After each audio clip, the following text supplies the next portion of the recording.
What's up, everybody? Welcome back to the Fantasy Expertz podcast. This is our 5th installment of the podcast. We're going strong. We are in week 7 of the season. I'm your host, Victor, or Freeze, whatever you want to call me. I'm here by myself today. I don't have a special guest, unfortunately. Didn't plan one throughout the week. I'll get you guys one next week, don't worry. So hopefully I don't bore you guys, just myself. This week I have 2 quick segments for you, just because it's me by myself. I have Stardom Sit-em, like I usually do every week. And then I also have a segment called Keep and Release. We're at week 7 of the season, and there's a certain point where you have to give up on people. So I'm letting you know who you should keep and who you should release. And I'll elaborate more on that later. So let's go on to it. Let's start off with the Stardom. My first start as a quarterback is Josh Allen.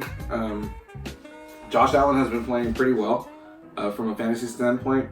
He's averaged at least 18 fantasy points in all of his starts.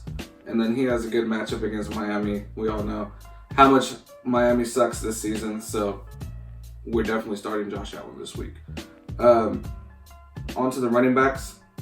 I'm starting Tevin Coleman just because he outsnapped Matt Breida, and he also has a good matchup against the Washington Redskins. They like to use him in the passing game too. So I definitely like Tevin Coleman moving here on out. And, Shanahan is a great offensive mind, so he'll definitely get him involved. As far as wide receiver goes, I'm starting Gallup from the Cowboys against the Eagles. Just because Amari might be dealing with the injury, and also the Eagles give up the most fantasy points to wide receivers. So we're for sure starting Gallup this week. Moving on to the tight end position. We have Gerald Everett this week. He had a bad matchup last week against the 49ers, but he should bounce back this week against Atlanta. Atlanta gives up the second most fantasy points. Gives up the second most fantasy points, so he should be good.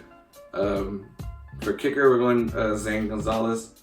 Zane Gonzalez simply because he's a top 5 kicker, and then we have a couple of kickers on bye week this week, so Zane Gonzalez is a good option to replace him this week.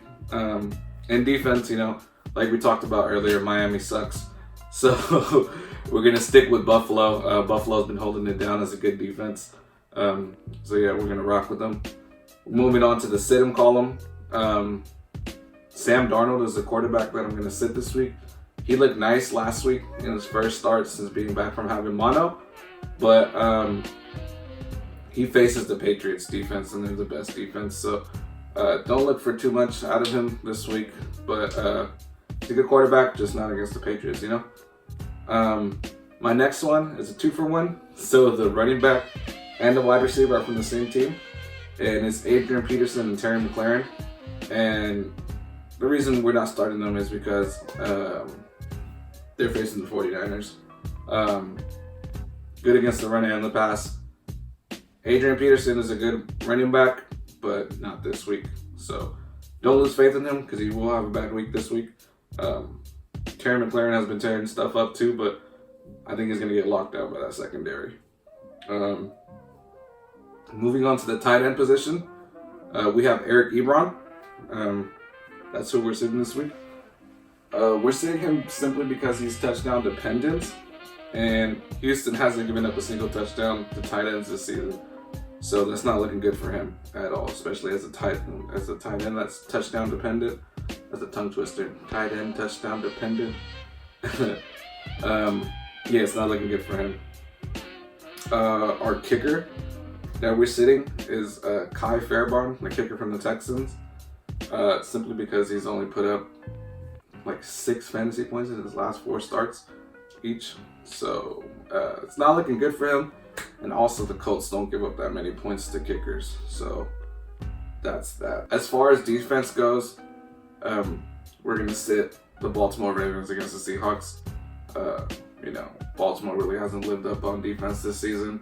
Everyone thought they were going to be a top 5 defense, and the Seahawks have just been playing out of their mind on offense, so I see Russell Wilson scoring a lot of points on them, unfortunately, this week. Moving on to our keep and release segment, I'm going to start off with going with the players that I'm going to keep, and then moving on to release. Release doesn't mean just release them to the waiver wire.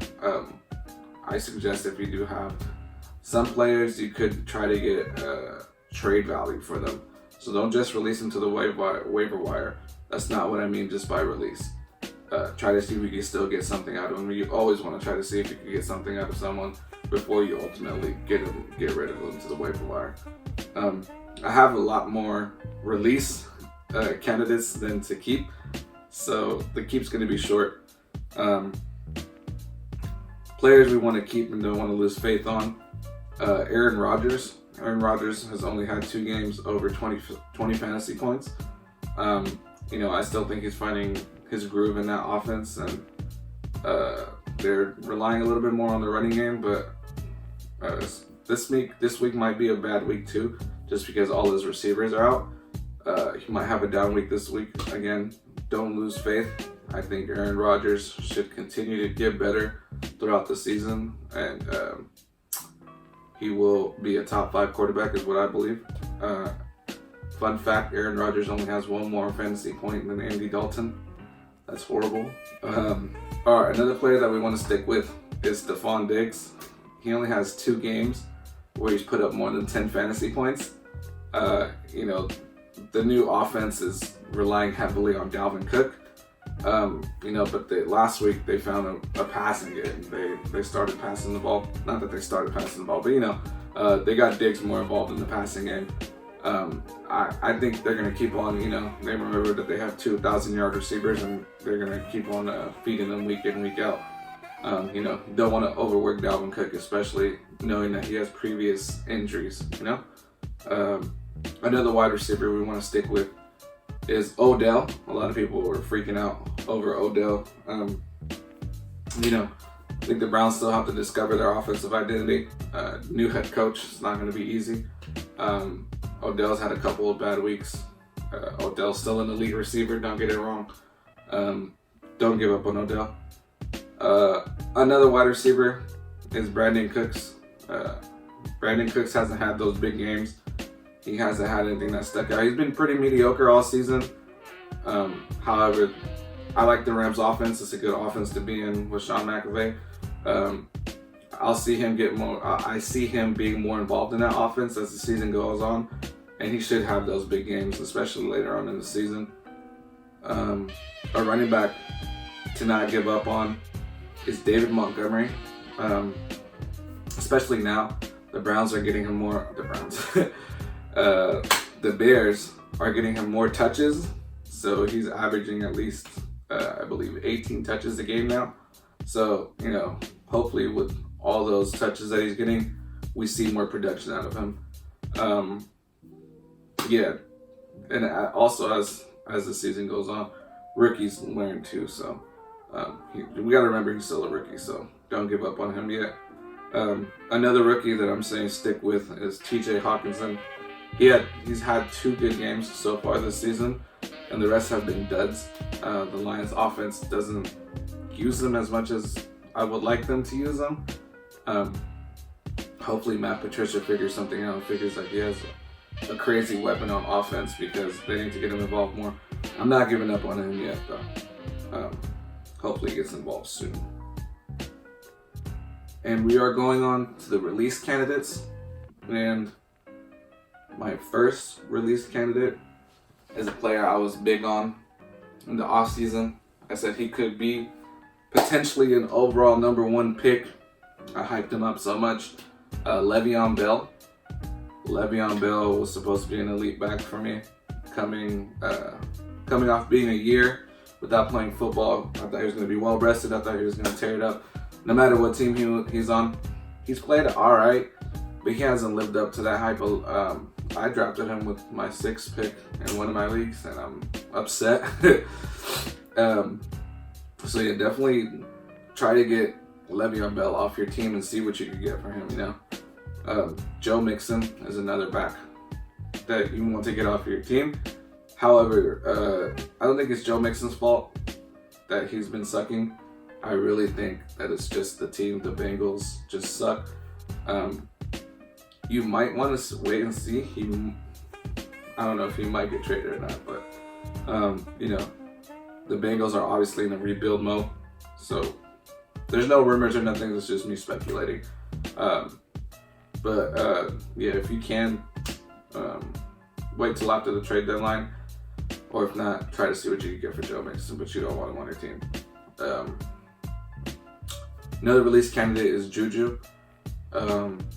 Juju, unfortunately, has suffered from not being the number 2 wide receiver and also not having a starting quarterback.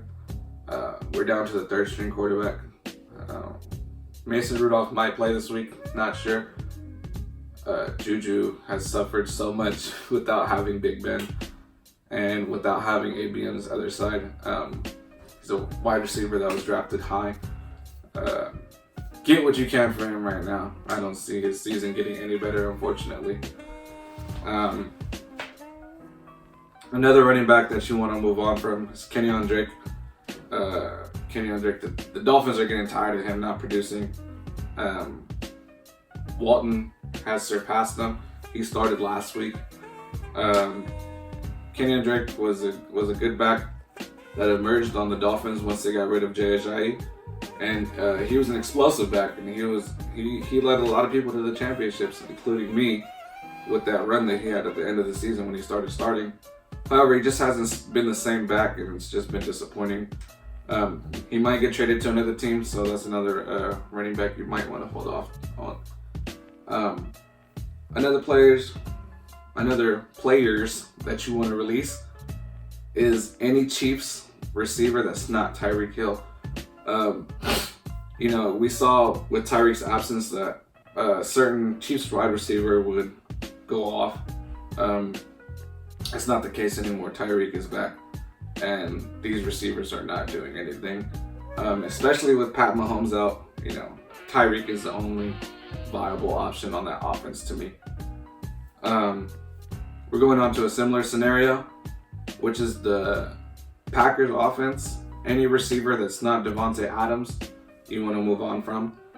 We had high hopes from Marquez Valdez-Scantling. He hasn't done nothing. Allison is unfortunately out. They're very thin at wide receiver too.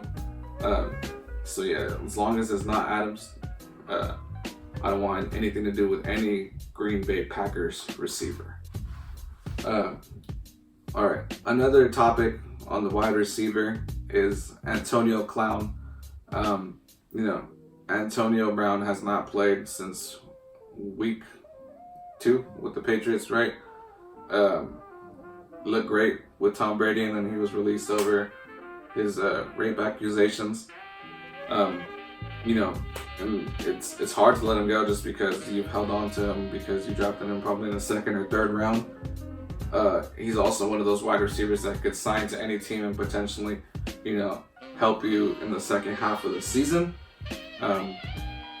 I say give it 2 more weeks before we pull the plug on Antonio Brown experiment and just lose faith that he's not coming back for the season, unfortunately. Hopefully we get some news on that case that he has, and that'll help us, make a decision. But it's not looking good for Antonio Brown. Fingers crossed. I have him also in my league, so hope he comes back. Going on to the tight end position, I have 3 tight ends that we need to move on from. Delaney Walker. Delaney Walker has had 2 good games. He's getting old. Age is catching up to him, coming off an injury. We're used to him putting up big numbers, and it just hasn't been the same.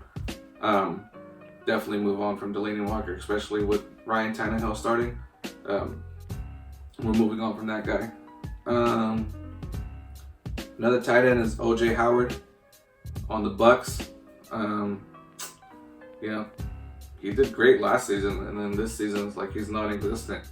He was a decent tight end last season. And Cameron Brate isn't even doing nothing to take like his touches or anything. He's just sucks this season. Definitely don't want nothing to do with O.J. Howard.